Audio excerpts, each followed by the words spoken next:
ஈரோடு அரசு பள்ளியில் படித்த +2 மாணவன் மர்மமான முறையில் உயிரிழந்த சம்பவம் பரபரப்பை ஏற்படுத்தியுள்ளது. ஈரோடு குமலன்குட்டை பகுதியைச் சேர்ந்த சிவா சத்யா தம்பதியினரின் மகன் ஆதித்யா அங்குள்ள அரசு மேல்நிலைப் பள்ளியில் +2 படித்து வந்துள்ளார்.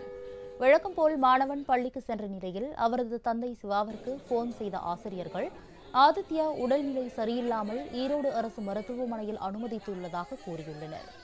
உடனடியாக பெற்றோர்கள் மருத்துவமனைக்கு சென்று பார்த்தபோது ஆதித்யா உயிரிழந்து விட்டது தெரியவந்தது. மகனின் மரணத்தில் சந்தேகம் இருப்பதாக பெற்றோர் தெரிவித்துள்ளனர். இப்ப கலர் ட்ரெஸ்ல தொப்ப நனைஞ்சு போய் கிடக்குறாங்க சார். என் பையன் எப்படி என்ன ஆச்சு வரலைன்னா போன் பண்ணல இல்லைங்க சார். ஒரு போனும் பண்ணல ஒன்னும் பண்ணல. பையன் இப்படி இருக்கிறான்னு சொல்றாங்களே. என் பையனுக்கு என்ன ஆச்சுன்னு எனக்கு தெரியலைங்க சார். தகவல் இப்போ ஒரு அரை மணி நேரத்துக்கு முன்னாடி தானே சொன்னாங்க. எனக்கு மயக்கம் ஸ்கூலுக்கு ஏத்த மாதிரி மயக்கம் போட்டு தான் கொண்டு வந்து சேர்த்து இருக்கிறாங்க. ஸ்கூல்ல இல்லைன்னா காலையில் இன்ஃபார்ம் பண்ணணும்ல. எனக்கு டீச்சர் எஸ்எம் யார் எங்க அவங்க ஸ்கூல் சொல்லித்தர வராங்க. என் பையனை நான் நல்லா படிக்க வைக்கிறேன் நான் சொல்றேன்.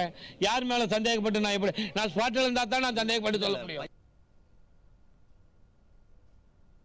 மாணவன் மர்மமான முறையில் உயிரிழந்த சம்பவத்தை தொடர்ந்து அசம்பாவித சம்பவங்கள் ஏதும் நிகழாமல் தடுக்க மருத்துவமனை வளாகத்தில் போலீசார் குவிக்கப்பட்டுள்ளனர்.